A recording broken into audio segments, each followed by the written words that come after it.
Can you please take off your headphones?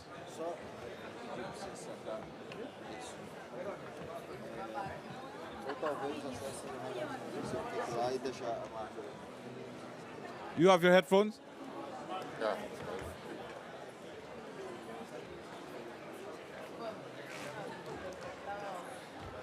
Vocês querem que eu sente? Aqui. Bem no meio? Sim. Isso. First of all, I would like to give a special welcome to MAPA at this pavilion of the Americas.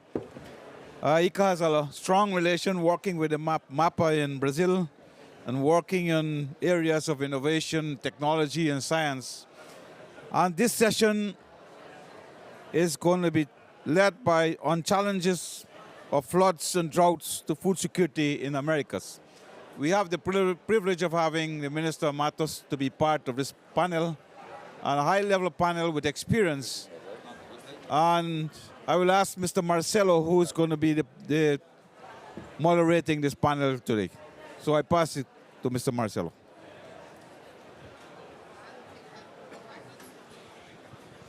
Thank you. Obrigado, Dr. Ibrahim. Está ok? Está funcionando? Sim? Ok. Obrigado. Queria cumprimentar os nossos painelistas aqui. Dr. Fernando Matos, ministro de Ganaderia e Agricultura e Pesca do Uruguai. Marjorie Kuhlmann, que é secretária do Meio Ambiente do Estado do Rio Grande do Sul, no Brasil. Joel Marasquim, que é o chefe de Gabinete, Inteligência e Novos Mercados da Secretaria de Agricultura, Pecuária e Produção Sustentável e Irrigação do Rio Grande do Sul. Kurt Delsen, que é do... Obrigado, desculpa a pronúncia equivocada, do ICA. É um prazer poder compartilhar aqui esse painel. Nós vamos falar de um assunto extremamente importante. O mundo hoje enfrenta, né, uma grave crise alimentar, com projeções da ordem de 700 milhões de pessoas que sofrem algum grau de falta de alimentos, né, de fome. E o impacto das mudanças climáticas associado a uma crise hídrica global, associado também à perda de biodiversidade e outros desafios, né, minam a segurança alimentar, a nossa capacidade de produzir alimentos em quantidade e em qualidade suficiente. Então, nesse sentido, né, a renovação dos sistemas alimentares ela é fundamental, de forma que a gente transforme e adapte a agricultura e todos os sistemas alimentares para um sistema resiliente. E especialmente aqui os países do sul do continente americano e os países também da região do Caribe, né, têm sofrido significativamente com eventos extremos. Nós temos aqui dois representantes do Rio Grande do Sul, que no Brasil acabou de passar por uma situação de chuvas intensas, né, com alagamentos intensos, com perda de produtividade de solo em várias regiões, assim como também nós temos outras regiões com secas extremas nessa região e também em outras partes do mundo. Então, a nossa discussão aqui vai ser como que nós, né, países aqui das Américas, podemos implementar políticas públicas e que incentivem a adoção de tecnologias adaptativas para enfrentar esses eventos extremos, reduzir a vulnerabilidade e garantir a segurança alimentar, né? Então, o objetivo aqui, né, dessa nossa sessão vai ser apresentar, né, essas discussões de como os países do continente americano estão se preparando para lidar com essa situação. Eu vou começar com a doutora Marjorie, que é a nossa representante feminina aqui nesse painel, com muita satisfação, né? Ela vai fazer a sua apresentação e em seguida nós damos sequência. Obrigado. Muito obrigada. Passador dos slides. Bom, boa tarde. É boa tarde já, né? Boa tarde a todos. É um prazer estar aqui nesse painel com cada um de vocês. Nós organizamos as apresentações do governo do estado do Rio Grande do Sul em duas pautas que andam conjuntas, que são afetas tanto da Secretaria de Meio Ambiente quanto da Secretaria da Agricultura. Então, a ideia é a gente complementar as ações e as políticas públicas que o Estado tem desenvolvido com relação à adaptação e resiliência às mudanças climáticas e que, por si só, já trazem um resgate e uma conservação da biodiversidade como um todo. Então, como já deve ser amplamente conhecido, o Rio Grande do Sul tem uma população considerável, então 11 milhões de pessoas, 5% da população brasileira, tem uma economia forte, uma economia baseada principalmente na agricultura. Essa agricultura que já tem a sua inserção no estado há muitos anos, com cultivos agrícolas, agropecuários diversos, 35 cadeias produtivas e sustentáveis hoje no estado. Além disso, é líder nacional em produção para a indústria química, para a indústria metalmecânica e equipamentos agrícolas. Então, uma economia voltada para a parte agrícola e que tem também no seu inventário de emissões uma grande atenção para a cadeia agropecuária e para o uso do solo. Então, quando a gente pega o inventário do Rio Grande do Sul, a gente vê maior necessidade em adaptação ou verificação dos dados da produção agrícola, porque a questão de alteração de uso do solo não se aplica tanto ao Rio Grande do Sul, porque a agricultura já está lá há muitos anos. E, por fim, ela tem uma posição geográfica privilegiada, mas também é uma posição que tem afetação das mudanças climáticas direta e prioritária em relação a outros estados e outros países. E agora? Não passou.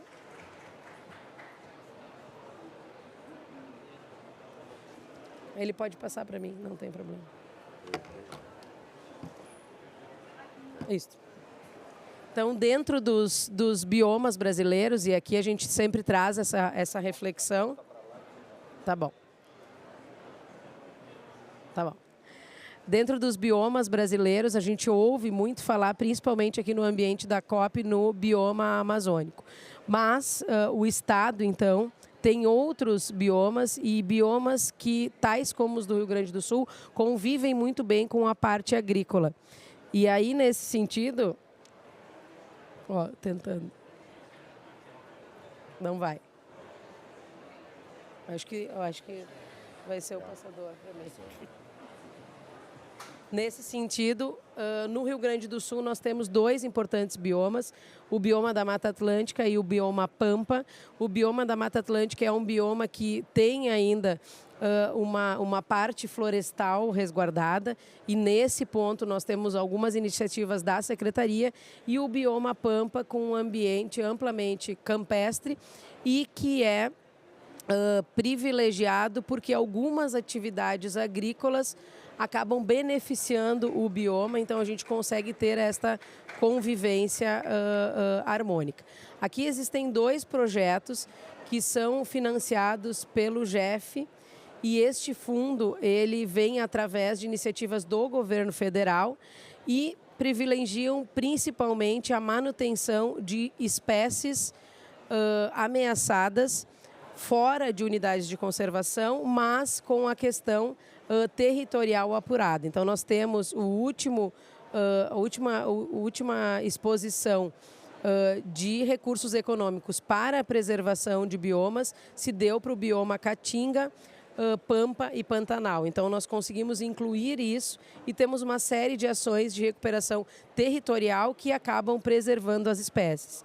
E desta forma, nós estamos atuando fortemente há alguns anos dentro dos projetos maiores que são da campanha Sul e Serra do Sudeste e também do Planalto, onde identificamos espécies e identificamos cidades potenciais para que a gente possa promover a conservação e a promoção de práticas sustentáveis do ponto de vista econômico, ambiental e social.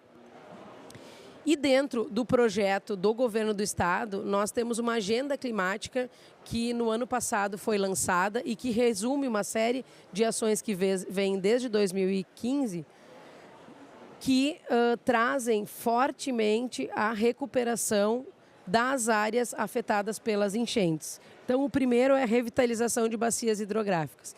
Este projeto, ele procura identificar e promover a restauração das matas ciliares e ele iniciou com bacias hidrográficas do Gravataí, Sinos, Mirim e Caí, que são na região metropolitana de Porto Alegre e que foram fortemente atingidas pelas enchentes, mas aqui o objetivo era melhorar a sanidade do recurso hídrico. Hoje nós já olhamos essa política pública necessária para a reconstrução das áreas afetadas pela inundação, inclusive em propriedades agrícolas lindeiras a esses recursos hídricos. Esse projeto é executado em conjunto pela Secretaria de Meio Ambiente e a Secretaria de Desenvolvimento Rural, com extensionistas que procuram ativamente a população. E o segundo projeto que eu achei interessante dividir com vocês é o Campos do Sul. O Campos do Sul é uma certificação de manejo conservacionista da Secretaria. Então, o que se avalia é como é que está sendo a atividade pecuária executada nas propriedades rurais, se existe um sistema que preserva a vegetação nativa e que ela possa rebrotar depois do inverno, e nós classificamos as propriedades. Esse projeto é importante porque hoje nós damos o selo Campos do Sul. E a ideia é promover o pagamento de serviços ambientais de acordo com a classificação do selo, agregando valor à atividade pecuária que está desvalorizada em relação ao cultivo de grãos. E por fim, e não menos importante, nós temos um sistema de certificação agroflorestal. O Rio Grande do Sul tem um reconhecimento de uma série de cadeias importantes e entre elas eu acho que uma emblemática que está entrando aqui para esse rol de sistemas credenciados é a erva mate, o nosso chimarrão. Então são sistemas com plantas nativas que ocorrem dentro de sistemas agroflorestais que conservam a biodiversidade, mas também a cultura local e que têm sido certificados pela Secretaria também no intuito de nós avançarmos para a capitalização dessas boas práticas como um todo. Então, nós teríamos aqui uma série de outras demandas que são vindas da área agrícola e que nós entendemos que tem conexão direta com a Secretaria e aqui como política pública e não como comando e controle. Mas eu vou deixar para o Joel falar um pouco do nosso plano de agricultura de baixo carbono, que também tem uma conexão ímpar com a Secretaria de Meio Ambiente, com os projetos de mudanças climáticas pela minimização das emissões de carbono. Muito obrigada. Obrigado, Marjorie. Então, nós ouvimos aqui a perspectiva, né, da Secretaria de Meio Ambiente do Rio Grande do Sul. Agora vamos ver a perspectiva da Secretaria de Agricultura, né, de como essas políticas estão contribuindo para a questão da adaptação da agricultura e da segurança alimentar no Rio Grande do Sul. Obrigado. Joel, por favor.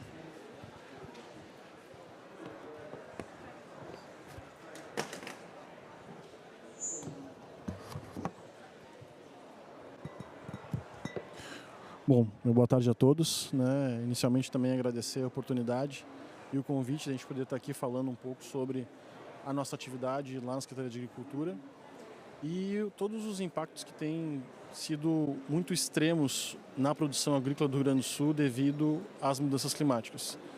Nós temos lá no estado mais de 40% do nosso PIB ligado à agricultura e o Rio Grande do Sul é o estado que mais teve perdas econômicas devido às intempéries climáticas. Nós viemos nos últimos 10 anos de 7 estiagens. Nos últimos 5 anos tivemos 13 estiagens e depois as cheias. Eu estive à frente da Secretaria de Desenvolvimento Econômico nos anos de 2021 e 2022. Então a gente acompanhou de perto todo esse monitoramento relacionado à questão das perdas totais para a economia do estado. As cadeias produtivas do estado do Rio Grande do Sul são todas muito interligadas e dependentes do agro. E depois disso, quando nós desenhávamos políticas públicas da ordem de ligadas à irrigação e mitigação dos problemas das estiagens, acontecem as cheias. E a partir disso muda toda a nossa estratégia de política pública para esse momento de reconstrução do estado. As inundações, a gente teve aí mais de 3 milhões de hectares com solo impactado. As perdas ultrapassaram 2 milhões de dólares. E hoje a gente calcula que um programa robusto para recuperação de solos na área que houve a inundação, que é o Vale do Taquari, o Vale do Rio Pardo e a região metropolitana de Porto Alegre, e são regiões com alto índice de produtividade agrícola na parte de grãos como milho, na parte da avicultura, proteína animal e porco. A gente tem uma estimativa de mais de 6 bilhões de reais que seriam necessários para um programa robusto de recomposição de solos dentro daquilo que foi mudança de curso natural, de arroios, de rios, locais que houveram deslizamentos, locais que antes havia uma planície onde se havia plantações e cultivo. Hoje se tem alguns estudos, algumas propriedades que nós tivemos mais de 5 tipos de alguma coisa que não é mais o solo. Então, não só mais a terra de produção, mas argila, barro, areia e tudo isso com uma possibilidade de impacto muito forte nos próximos anos na produção. É importante falar, eu falei do milho, da produção de grãos nessa região do Vale do Taquari. O estado é um grande produtor de milho e até então ele se torna autossuficiente de milho. Porém o milho ele é muito vil nessas mudanças climáticas, e quando nós temos problemas com a estiagem, por exemplo, e agora com as cheias, o estado acaba tendo que importar o milho. E em 2021 a gente acabou importando milho, devido à estiagem tão severa que foi em 21, a gente acabou importando milho da Rússia em um dado momento, antes da guerra. E esse milho importado, seja de outro estado ou de outro país, ele tributa. E ele impacta diretamente na cadeia produtiva no momento que tu vai produzir a ração, que vai alimentar as cadeias de proteína animal, aumentando o custo da produção em si e aumentando o custo na ponta para o consumidor e para a dona de casa. Então, esses impactos são muito sentidos no bolso. Então, as políticas públicas que nós coordenamos são na maneira de tentar minimizar esses efeitos climáticos. Então, nós temos o plano ABC, que é o plano de agricultura de baixo carbono, que eu vou falar mais para frente um pouco dele, mas ele tem sido uma das alternativas, e aqui na COP, eu e a Secretaria Margem, nós estamos falando bastante sobre isso, na busca de financiamento, na busca de parceiros, de cooperação técnica para executar esse programa, com medidas e alternativas que dentro das nossas cadeias produtivas, da pecuária e de toda essa pujança econômica do agro que é o Rio Grande do Sul, a gente consiga achar alternativas de tornar o programa mais popular, de conseguir medir mais ter um banco de dados sobre as emissões de carbono para poder fazer toda essa estruturação. Nós temos um sistema de monitoramento e alerta agroclimático que se chama CIMAGRO, que ele possui diversas estações por todo o estado e foi ampliado agora com muito investimento do estado, e um programa de irrigação que começamos a fazer ele performar um pouco antes das chuvas, e agora depois que a gente conseguiu estruturar as políticas públicas Ó, ministro. Agora trancou.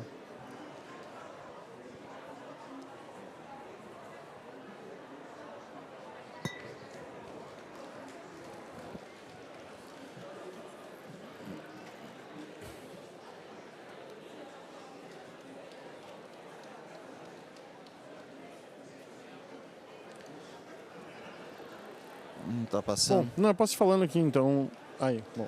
Ok. Então, o lançamento do Plano ABC, né, que aconteceu em 2023 com o Fórum Gaúcho sobre a mudança climática, né, o ABC+, na realidade, são 10 metas, né, Márcio, que são estabelecidas pelo governo federal, e a cada 3 anos uma revisão dessas metas, uma ampliação dessas metas para as propriedades rurais que implantam esse programa. Bom, então os objetivos do Plano ABC então, é promover a adaptação à mudança climática e controlar as emissões de gases do efeito estufa, né, na agricultura do estado do Rio Grande do Sul, trazendo maior eficiência e resiliência aos sistemas produtivos, né, considerando a gestão integrada. O sistema de plantio direto, né, que ele é muito aplicado no estado do Rio Grande do Sul, né, é 4,8% da meta nacional.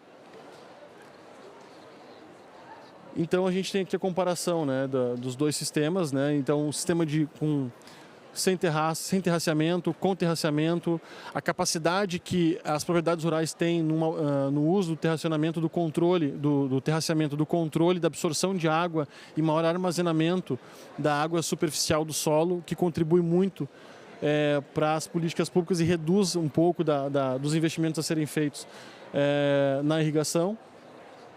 A diferença dos ganhos aqui, então, né, chegam a ser em metros cúbicos, né, bem vertiginosos.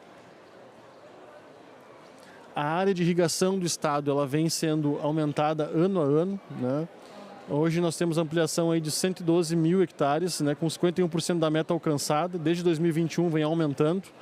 A gente tem falado muito sobre isso, de que nesse momento do debate sobre a segurança alimentar, sobre a quantidade de pessoas no mundo que precisam comer, o Rio Grande do Sul é um grande produtor de grãos, de alimentos, né? O Brasil produz para o mundo, né? O secretário Domingos falava agora que nós alimentamos cerca de 900 milhões de pessoas no planeta, né? 200 milhões são brasileiros, 700 milhões são a população de outros países do mundo.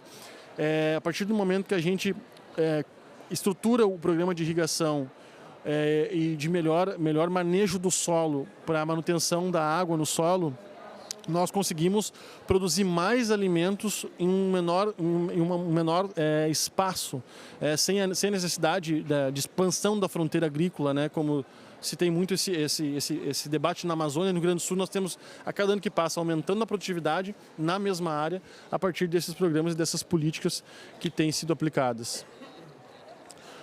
Eu falei do Cimagro, então, esse sistema que nós temos de monitoramento das condições meteorológicas do Rio Grande do Sul, nós tínhamos 14 estações de monitoramento em 2020 e agora em 2024 nós estamos com 84 estações integradas. São redes associadas com mais de 200 pontos de recolhimento de dados. Aqui no mapa do Rio Grande do Sul dá para se ter uma ideia. Então nós temos parceria, né, com o Semadem, com o Conservits, com o IMET, perdão. E esses dados todos, a gente tem um dashboard, uma plataforma que fornece em tempo real para o agricultor os dados, né, tanto da previsão de chuva, previsão de seca, melhores horas do dia para se aplicar defensivos agrícolas, posição do vento, cálculo de efetividade da deriva, e tudo isso o nosso sistema fornece também para os agricultores. Conseguimos também identificar as zonas com maior volume de chuvas e aí que necessitam, né, de ações diretas da Secretaria de Agricultura, das parcerias com a extensão rural, para a gente poder dar esse atendimento a todos os produtores do Rio Grande do Sul. Aqui mais um exemplo também, né, das identificações das áreas com índices pluviométricos extremos, e da mesma forma quando acontece essa variação de fenômeno climático de El Niño para Laninha, que nós aqui na América do Sul convivemos com isso diretamente, a gente tem essa possibilidade desses mapas e dessa estruturação para os agricultores. E as nossas políticas também do controle do clima, que aí vem a somar o Plano ABC, né, que são o sistema silvopastoril, o sistema agroflorestal e o sistema de sombra, que ele é muito usado na erva mate, na produção da erva mate. Então, o programa de irrigação, que a gente começou também a performar antes das enchentes, né? A nossa ideia é que o Estado contribua aí entre 2024 e 2027, 350 milhões de dólares, né, de aplicação, de incentivo e de subvenção aos produtores rurais de todas as regiões do Estado que desejam investir, né, em irrigação. Nesse programa, nós, de fato, subsidiamos parte do investimento do produtor rural. dentro de um cálculo programado, a cada 100 mil, 200 mil reais que ele aplica em irrigação, o Estado subsidia 15, 20% disso de maneira direta na conta do agricultor, e aí ele pode usar isso para pagar uma prestação ou para usar como investimento da sua propriedade ou uma prestação do sistema de irrigação dele. É limitado isso a 17.500 dólares, né? Então o Estado joga na mão do agricultor isso. Então são essas as nossas políticas e todo o nosso trabalho que a gente vem tendo lá na agricultura para tentar mitigar, né, essas mudanças climáticas tão extremas que o Estado do Rio Grande do Sul enfrenta. É o Estado brasileiro que mais enfrenta dentro da agricultura essas dificuldades, né, vindo de 3 anos de estiagem. Agora nós tivemos 10 eventos climáticos extremos em menos de um ano, né, e não só cheias, mas temporais, ciclones extratropicais e toda essa variação climática que tem influenciado diretamente na economia. Obrigado, Joel, pela apresentação. E aqui acho que ficou bastante claro, né, que seca e enchente são dois lados da mesma moeda, né? Ambas acontecem, né, em ciclos e estão cada vez ciclos mais intensos, né? Ministro, o senhor que está ali vizinho no Rio Grande do Sul, vendo tudo isso, né, acontecendo e acompanhando, o Uruguai tem uma parte de agricultura e de pecuária extremamente importante para o país. Como que o Uruguai está se preparando, como que o Uruguai está vendo essa situação toda e quais são as políticas que o Uruguai está usando para isso?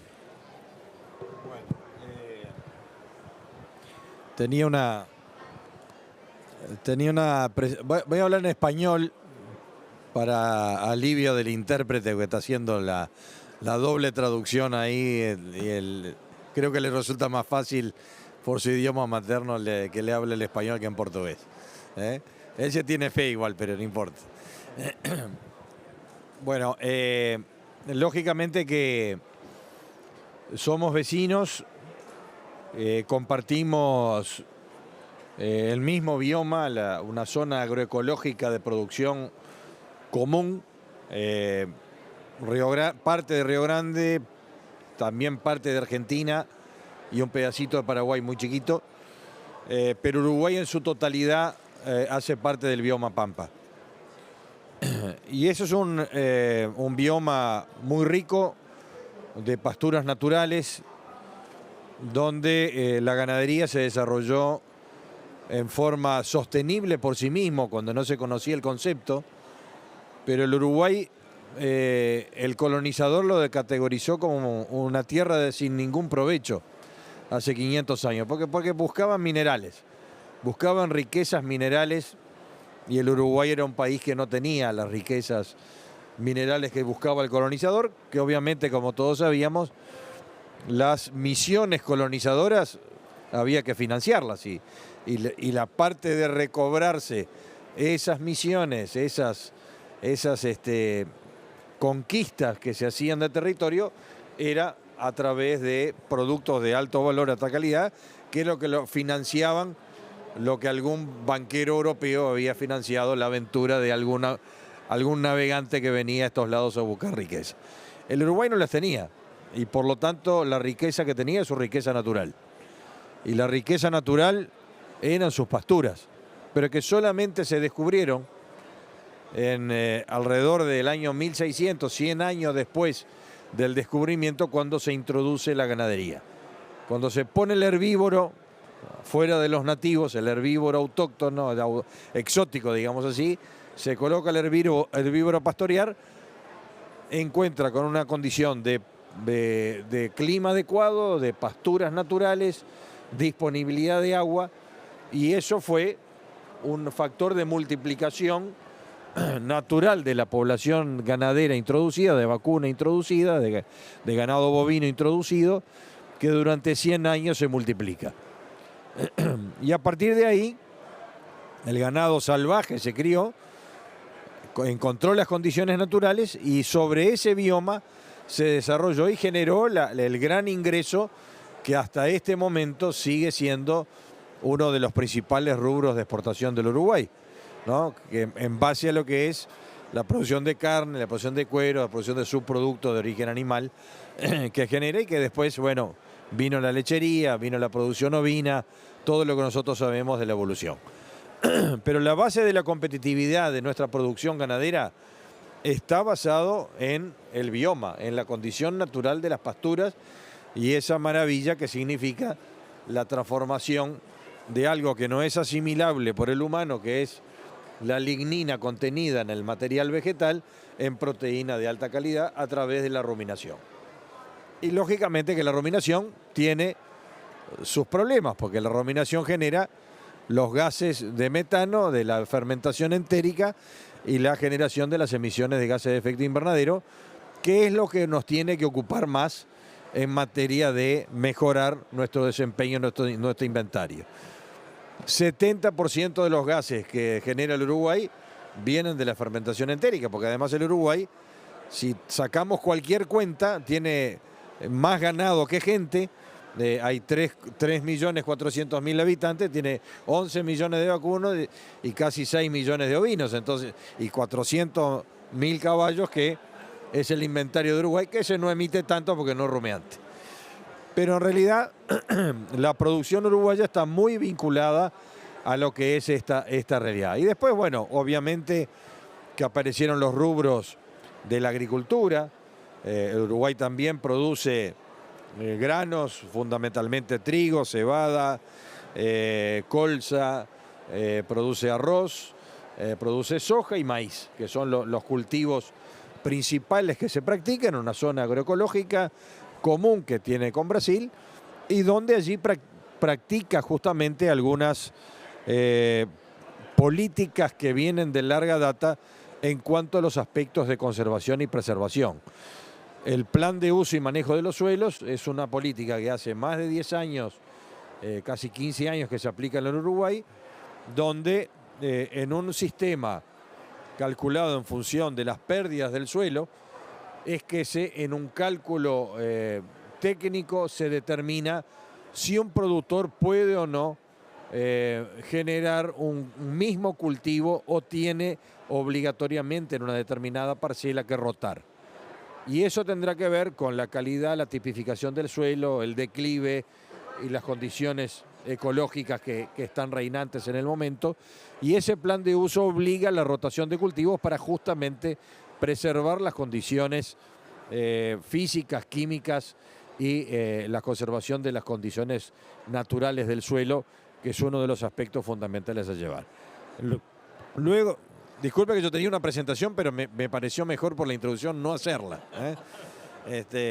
Tenemos, además del plan de uso y manejo del suelo, una ley forestal que desde el año 87, es la segunda ley forestal, promueve el desarrollo de la producción forestal comercial, ¿no? Uruguay también es un país que ha recibido mucha inversión de la industria de la celulosa, pero además de la celulosa, que es hoy la celulosa es el principal rubro de exportación de Uruguay. Pero además de la celulosa hay toda una industria de aserrado, de madera aserrada, para construcción, para muebles, que se ha venido desarrollando a través de este desarrollo de la actividad forestal, que hoy ocupa un poquito menos del 7% del territorio. Así que de una política forestal de promoción, en 30 años el Uruguay pasó prácticamente de la nada a tener el principal rubro exportable y ha recibido, en función de esta ley forestal y del marco de estabilidad económica, jurídica, también tributaria y laboral que tiene el Uruguay, recibió las 3 mayores últimas inversiones de la historia el Uruguay, que si sumamos las 3 inversiones, estamos hablando de más de 7.000 millones de dólares que llegaron al país de la mano de lo que es la estabilidad que proporciona esta ley forestal. Así que con menos del 7% de la superficie tenemos el desarrollo de una actividad que en 25 años pasó prácticamente de la nada a exportar. Seguramente este año vamos a estar superando los 3.000 millones de dólares de exportación en un total del Uruguay de bienes y servicios que estará en torno de 14.000 millones. Entonces es muy relevante solamente la actividad forestal en el Uruguay. Esa misma ley también preserva lo que es el monte natural, el monte nativo. Uruguay no es por su condición, su situación geográfica, su clima templado, no tiene grandes florestas. Tenemos un clima subtropical, es decir, estamos al sur de Río Grande, y lógicamente todo es un clima templado que no tiene estaciones. Por lo menos en mi época había estaciones bien marcadas, hoy no están así. Cuando era muy joven, ya sé que pasó bastante tiempo, pero las estaciones eran bien marcadas, pero no tenemos los grandes extremos, no tenemos nieve, pero tampoco tenemos calores importantes en verano, pero son periodos puntuales de calor que nos dan esa condición de temperatura y humedad de una vegetación tropical. Es una vegetación subtropical, tenemos alrededor de 800.000 hectáreas, que es más o menos un 5% del territorio, en sistemas de bosques nativos, y el bosque nativo es un bosque de ribera, ribereño, al lado de los cursos de agua, y algún bosque de serranía o los palmares de la costa, que también son sistemas forestales naturales nativos que también están protegidos y preservados bajo la ley forestal. El Uruguay inclusive es de los pocos países de América que ha crecido su área forestal. Es decir, en vez de decrecer, ha crecido a contramano de lo que ha ocurrido más o menos en toda América. Pero eso también es porque el área que ocupa el área forestal no es muy significativa, por lo tanto, como más del 90% del área del territorio uruguayo es aprovechable para la producción, tampoco hay necesidad de una presión sobre el monte nativo, sin perjuicio de que el Ministerio de Ganadería tiene la dirección forestal, estamos vigilantes, aplicamos multas para aquellos que transgreden la ley y que cortan el monte nativo.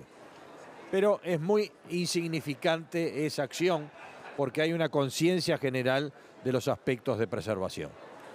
Ahora, del punto de vista del clima, evidentemente que hemos tenido en los últimos años, estamos vecinos, hemos tenido fenómenos muy parecidos, en ninguna circunstancia tan extremo en materia de la inundación, porque la inundación tiene esa característica que se da en una determinada cuenca, en una vacía, ¿no? Y evidentemente la vacía del Yacuí y que desemboca en el Guaíba y después en la Laguna de los Patos, recibió dos crecientes muy importantes, una en septiembre del 2023 y otra en mayo, la más grande, de 2024, que fue realmente una cosa devastadora. Estamos hablando de prácticamente entre personas muertas y desaparecidas cerca de 300, ¿verdad? Que fue la afectación, 180, y evidentemente ha habido un daño a la infraestructura física y a la producción de enorme magnitud que seguramente el estado de Río Grande, que a pesar de ser un estado rico, le va a tomar mucho tiempo a poder recuperar. Entonces realmente estos fenómenos extremos que no se conocían, porque la última creciente parecía, creo que del año 41, es decir, pasaron 80 años, más de 80 años que se repitieron fenómenos similar. Y en el caso de Uruguay, bueno, nosotros inclusive hablamos con el presidente, hablamos con el gobernador de Río Grande, decíamos, bueno, tenemos que aprender de la experiencia, porque ningún sistema de emergencia está preparado para enfrentar la magnitud de un daño de estas características. Y yo creo que esto también nos tiene que llamar a la reflexión. Y yo, sin perjuicio que no es el mismo daño, pero hago el traspaso de lo que sufrió el Uruguay con la sequía que terminó en diciembre del año pasado. Nosotros, en este periodo de gobierno que empezó el 1 de marzo del 2020, a las pocas semanas empezamos ya con la primera emergencia agropecuaria por sequía. Y tuvimos cerca de 4 o 5 emergencias declaradas en este periodo.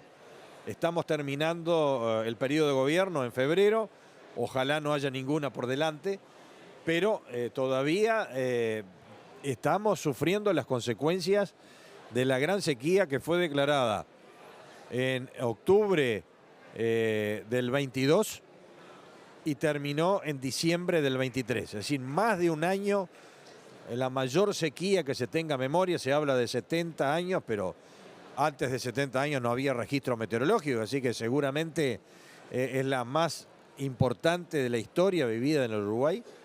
Y esto tiene un impacto directo no solo en la agropecuaria, pero en toda la sociedad. El Uruguay además tuvo un problema de abastecimiento de agua por primera vez en su historia en la zona metropolitana de Montevideo. Es decir, en mayo del 23 la situación era de un registro día a día de cuántos días remanentes en las represas de abastecimiento estaban el agua disponible, y hubo, sin perjuicio que no se llegó a racionar, en algún momento el agua de Montevideo estaba con alto teor de sales porque las corrientes del Río de la Plata de agua salina se predominaban frente a las fuentes de agua dulce.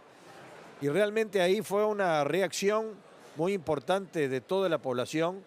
Se liberalizaron una cantidad de impuestos para el abastecimiento de agua mineral, se generaron obras muy importantes de traspase de cuenca para abastecer la cuenca de Santa Lucía, que es la cuenca principal que abastece Montevideo, y en 300 años de existencia de la ciudad de Montevideo jamás había habido una situación de este tipo. Entonces, si ponemos en lo que se refiere a abastecimiento de agua a la población, el mismo fenómeno de sequía, más toda la afectación de la economía, yo les hago un paralelismo, más allá de las pérdidas directas al sector productivo que fueron millonarias, y todavía necesitamos algunos años buenos de cosechas para recuperar. Evidentemente lo que tenemos aquí es una circunstancia para la cual no estamos suficientemente preparados para enfrentar. En el año 2022, la economía uruguaya creció el 4,7% y estaba previsto que creciera el 5%. Lo que pasa es que ya en el último trimestre la sequía empezó a instalarse. En el año 23, el crecimiento, el PIB uruguayo creció el 0,4%.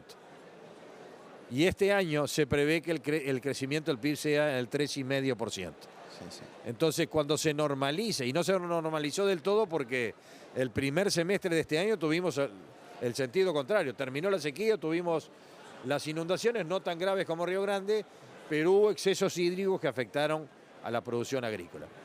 ¿Qué quiero decir con esto? Que más allá de los aspectos vinculados a la producción agropecuaria, sea ganadería, sea agricultura, sea la parte forestal, cuyas consecuencias vamos a llevarlas por algún tiempo, sea en el endeudamiento que tienen los productores, o sea en cuestiones de más largo plazo, porque la vaca que no dio cría es un ternero que no nace, y es un novillo que no va a existir el día de mañana.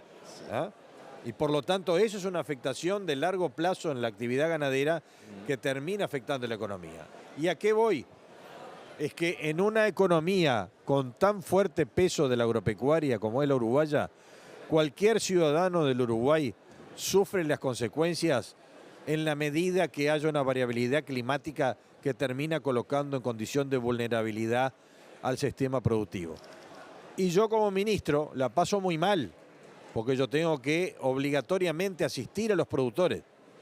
Y si nosotros, si bien tenemos sistemas de emergencia para atender, y la emergencia estamos hablando que tenemos que tener recursos para asistir a esos productores, para que se puedan recuperar, no son suficientes cuando los fenómenos son extremadamente graves o extensos. Y cuando eso ocurre, yo tengo que ir a hablar con la ministra de Economía para que me dé recursos que siempre son escasos y que están asignados para otras cuestiones importantes también, como la salud, la educación o la seguridad pública. Y por lo tanto, es una pelea por los recursos, por algo que nosotros no somos culpables. Y acá quiero ir a la cuestión. Nosotros somos mucho más víctimas que causantes del problema. Y es por eso que en estas convenciones del clima nosotros tenemos que hablar muy fuerte, que nuestros países están cada vez más vulnerables a la variabilidad climática y que nosotros tenemos que exigir que aquellos que causan la situación actual que estamos viviendo dispongan los recursos necesarios, no como una dádiva, pero sí como una reparación que obligatoriamente aquellos grandes países emisores que han generado esta situación deben asumir la responsabilidad y disponer los recursos suficientes para que podamos enfrentar. ¿De qué manera? Tener préstamos de contingencia para enfrentar situaciones extremas como estas o sistemas de financiamiento de la adaptación, porque adaptar los sistemas productivos cuesta dinero también y cuesta tiempo y por lo tanto los recursos son necesarios para estos dos objetivos. Me quedo por acá. Gracias, ministro.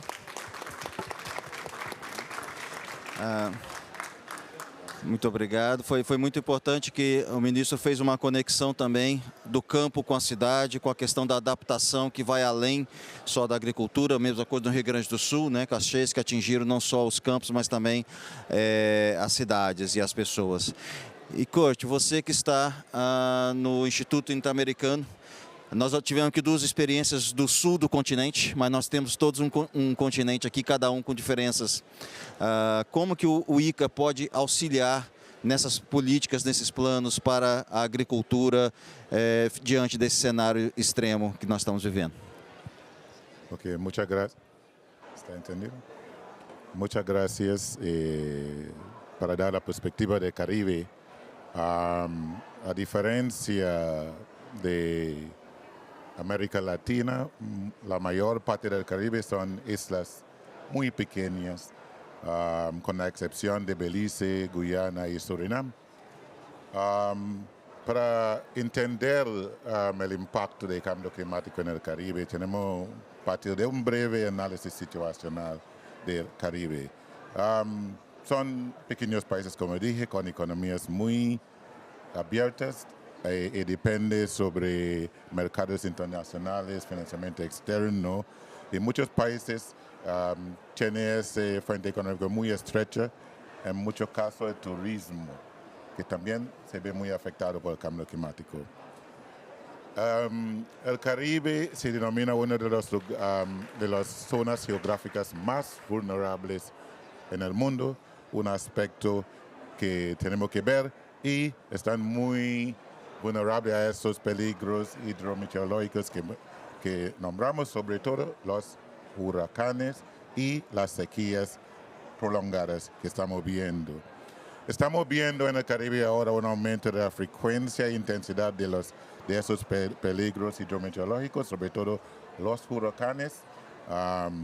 Solo este año el huracán Beryl fue el huracán y tuvo el récord por ser el huracán de categoría 5 más temprano que se haya visto en la historia de tomar esos récords. Esos países tienen alta dependencia sobre la importación de alimentos, entonces cualquier impacto por esos peligros hidrometeorológicos tiene un impacto en la seguridad alimentaria. Un dato muy importante, más que 80% de las fincas agrícolas en el Caribe son por debajo de 5 hectáreas. Y dentro de eso, la mayor parte son por debajo de 2 hectáreas. Estamos hablando más de pequeños agricultores. Otro dato muy importante, la mayor parte de la infraestructura socioeconómica del Caribe ocupa zonas costeras, con 75% de la población que vive dentro de 200 kilómetros de la costa. Y, como siempre, conflictos con pequeñas islas, hay conflictos en uso de tierra, que va para zona residencial, para comercio, para turismo. Ya. Ahora, ¿cómo afecta esa situación a la seguridad alimentaria en el Caribe? Bueno, vemos con estos huracanes, hablamos de huracanes mucho más fuertes, y esa parte más tensional que hemos visto en las noticias, los periodistas están ahí en los vientos. Entonces, sí, los vientos más fuertes, con huracanes más fuertes, tienen un impacto porque destruye, hace mucha destrucción, tanto a la propiedad como a vidas humanas. Pero, aún más importante, y casi no se ve por no ser tan sensacional como los vientos fuertes, son las inundaciones. Tenemos dos fuentes. Y un dato ahí, la mayor parte de los muertos de un huracán viene de las inundaciones y no del viento. Entonces, tenemos dos fuentes de inundación que vienen a causa por el cambio climático. Las mareadas ciclónicas, que son muy importantes. Y tengo un dato ahí, huracán Dorian en Bahamas, cuando llegó a la isla de Gran Bahama, el 60% de Gran Bahama fue inundado por la mareada ciclónica. A un nivel de 25 pies llegó a esa mareada. Entonces, vemos el dato de que la mayor parte de la infraestructura y la población reside en 200 kilómetros de la costa. Entonces, teniendo una mareada que entra a ese nivel, puede imaginar los daños que tiene o el impacto que tiene para estos países, ¿no? Y estas situaciones se hace un poco más agudo por destrucción de los recifes que tenemos, costeras que tenemos, y las manglares costeros. El Caribe, la mayor parte de los países, como dije, está en base de turismo, lo que vende es sol y arena. Entonces, mucho de la infraestructura turística está en la costa, justamente en la playa. Este incluye que en muchos casos están destruyendo las forestas manglar que tenemos en las costas, que hace aún más vulnerable esos países a esas mareadas.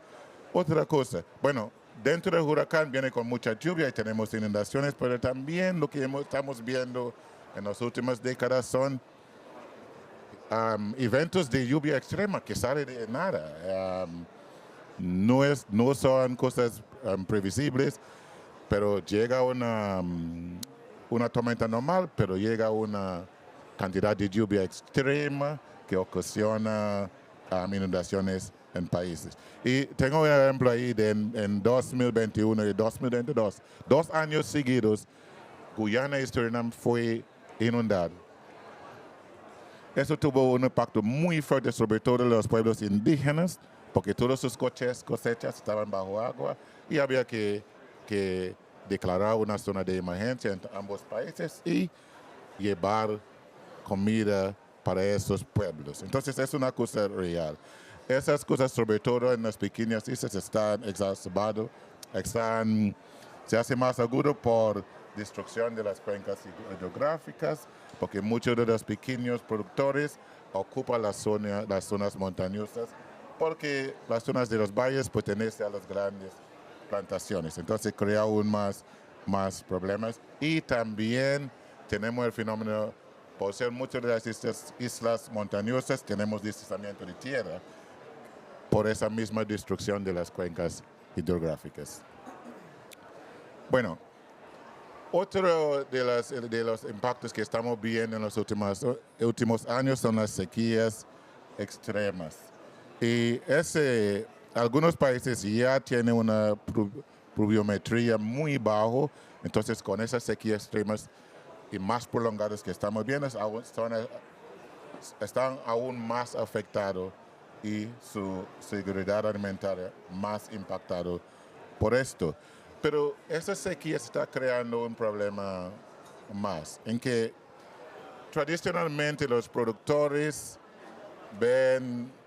tienen una idea más o menos de la duración del tiempo de sequía y cuándo va a iniciar la lluvia. Entonces normalmente están haciendo todas las preparaciones para sembrar con el inicio del tiempo lluvioso.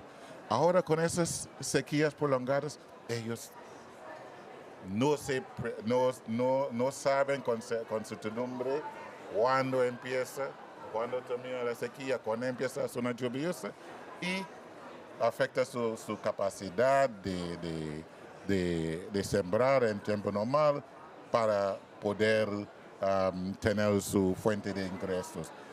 Y una de las cosas más preocupantes para nosotros, sobre toda la gente que estudia esos fenómenos y el impacto y tratando de diseñar tecnologías y acciones para fortalecer la resiliencia de los países y los productores, Lo que estamos viendo es un fenómeno donde ya es muy difícil predecir cuándo viene esa lluvia extrema, cuándo viene esa sequía prolongada. Y estamos viendo también aumento en la frecuencia de esos fenómenos. Entonces, ¿qué estamos viendo? Cada uno tenemos este año lluvia extrema, sequía prolongada, lluvia extrema. Entonces, está creando en los sistemas biológicos lo que se puede decir microtrastornos o microshocks, digamos en inglés. Entonces, ¿qué pasa con esos microshocks o microtrastornos? Esos sistemas biológicos no pueden recuperarse en forma normal. No hay tiempo suficiente para recuperarse. ¿Qué pasa con esto? Entonces, está cambiando el entorno biológico en que siembra o que practica el productor sin darse cuenta cuáles son esos cambios. Porque la capacidad no está ahí, los recursos no están ahí para hacer investigación continua para determinar cómo está afectando esos cambios que está interrumpiendo los sistemas biológicos. Entonces, realmente es un aspecto donde hace falta poner más atención porque los productores van con los cultivos tradicionales, con los insumos tradicionales y tal vez están cambiando la situación sin darse cuenta y están dando menos y menos rendimiento de sus cultivos pensando que tal vez requiere más fertilizante, requiere más algo y no es la situación. Cambió totalmente las características psicológicas de una zona que tal vez es más adecuada a otro cultivo, pero no se sabe. Entonces, es un aspecto que hay que tomar en cuenta también en cuanto a los impactos. Entonces, me quedo aquí. Muchas gracias. Graças, Kurt.